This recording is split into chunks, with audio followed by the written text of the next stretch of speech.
I'm gonna start on my chicken cacciatore. And the first thing I wanna do is season my 4 chicken breasts and 4 chicken thighs. Some freshly ground black pepper. Cacciatore basically is like cooked in a hunter style, so it's very rustic. We're gonna flip them over and season the other side. I've got chicken breasts here with the bone in and the skin on to make it look more rustic and give it more flavor.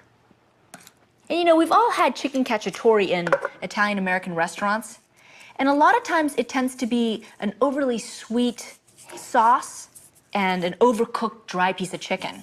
Well, this chicken cacciatore recipe will change your mind and make you fall in love with this dish again. All right, all the sides are seasoned. Let's add some regular olive oil to our saute pan because we're gonna brown them up. Raise our heat to about a medium. You want the pan nice and hot to get it nice and brown on the outside. Now I'm gonna coat the chicken in a thin layer of flour. And the flour will help keep the chicken moist and give it a nice brown coating.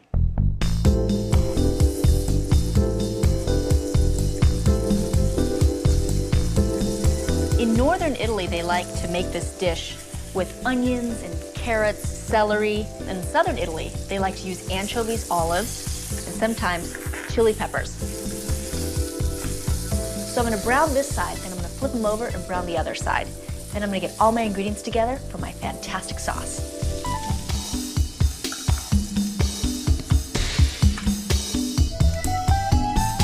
Lower my heat just a little bit, and I'm gonna chop my ingredients. So I need an onion.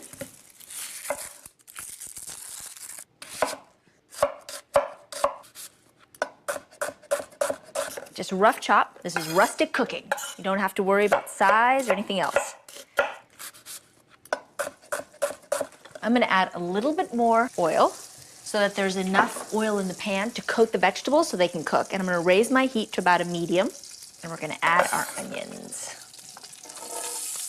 These 3 ingredients, the onions, the peppers, and the garlic, are the flavoring ingredients. Really sort of the base flavors. Garlic. That's a lot of chicken, so maybe 3.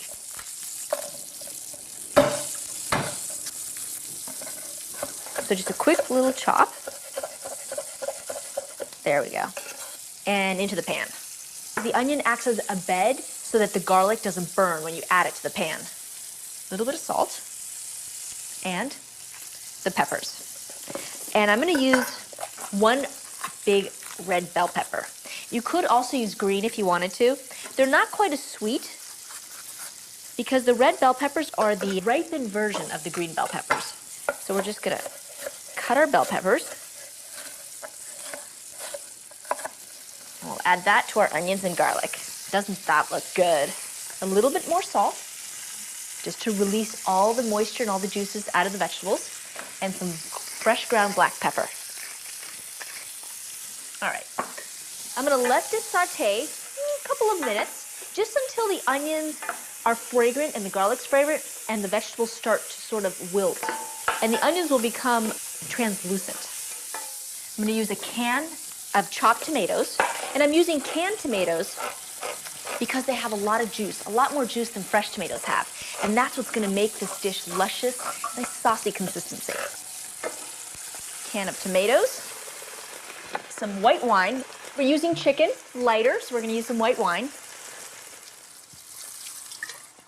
Some chicken broth. And some dried oregano. And the dried oregano is lemony, and it's sort of earthy, and it makes this dish rustic, and it gives it that rustic taste. And now, some capers. I'm using capers that are preserved in white wine vinegar. They kind of give it a tangy taste. It counterbalances the sweetness of the peppers. We'll bring that up to a boil just for a minute. I'm ready to add my chicken. We'll put the breasts and the thighs back into the sauce.